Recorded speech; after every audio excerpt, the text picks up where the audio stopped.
ಉತ್ತರ ಕರ್ನಾಟಕದ ಸಮಸ್ಯೆಗಳ ಬಗ್ಗೆ ಚರ್ಚೆ ಮಾಡೋದಕ್ಕೆ ಅವಕಾಶವನ್ನ ಮಾಡಿಕೊಟ್ಟಿರ್ತಕ್ಕಂತ ತಮಗೆ ವಂದನೆಗಳನ್ನ ಈ ಸಂದರ್ಭದಲ್ಲಿ ಸಲ್ಲಿಸ್ತಾ, ಮಾನ್ಯ ಸಭಾಧ್ಯಕ್ಷರೇ, ಉತ್ತರ ಕರ್ನಾಟಕ ಅಂತ ಹೇಳಿದ್ರೆ ನಾವೆಲ್ಲರೂ ಕೂಡ ಮಾತಾಡ್ತಕ್ಕಂಥದ್ದು, ನೆನಪಾಗ್ತಕ್ಕಂಥದ್ದು ಅಂತ ಹೇಳಿದ್ರೆ ರೈತರ ಸಮಸ್ಯೆಗಳ ಬಗ್ಗೆ ಹೆಚ್ಚು ನಾವು ಚರ್ಚೆ ಮಾಡಬೇಕಾಗ್ತದೆ.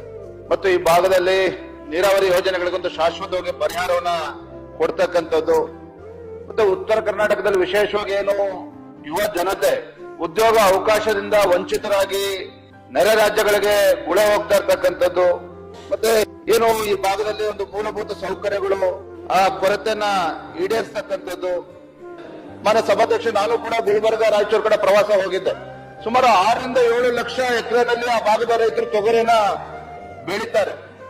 ಆದ್ರೆ ಆ ಭಾಗದ ರೈತರು ಇವತ್ತು ಸಂಕಷ್ಟದಲ್ಲಿದ್ದಾರೆ.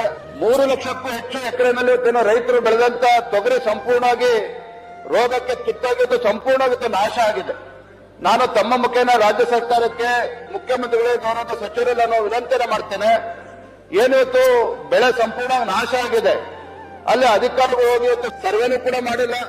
ಯಾಕಂದ್ರೆ ಸರ್ವೆ ಮಾಡಿದ ತಕ್ಷಣ ಪರಿಹಾರ ಕೊಡಬೇಕಾಗ್ತದೆ. ಈಗಲಾದ್ರೂ ಕೂಡ ತಡ ಆಗಿದ್ರು ಸಹ ತಕ್ಷಣ ರಾಜ್ಯ ಸರ್ಕಾರ ಗಮನ ಕೊಟ್ಟು ಅದ್ರ ಬಗ್ಗೆನೂ ಕೂಡ ಸರ್ಕಾರ ಗಮನ ಹರಿಸಬೇಕು ಅಂತೇಳಿ ತಮ್ಮ ಮುಖೇನ ನಾನು ಆಗ್ರಹವನ್ನು ಮಾಡ್ತಾ ಇದ್ದೇನೆ.